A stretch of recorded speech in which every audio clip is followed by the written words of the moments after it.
You're not a professional unless other qualified professionals say that you are a professional, let alone a great guy having a great company.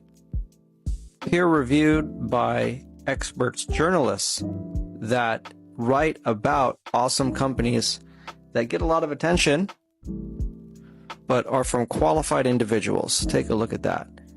Make sure that you work with professionals where other professionals say that they are professional. Don't take their word for it. Don't trust them. Ask people that actually work with them and people that actually vet out companies from good to bad.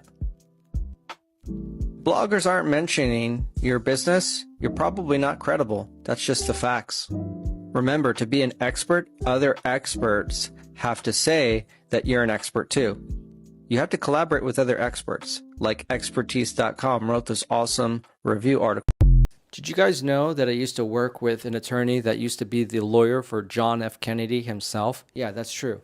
This is my old lawyer. He incorporated my first business. I've actually used to work inside of his law office. I had a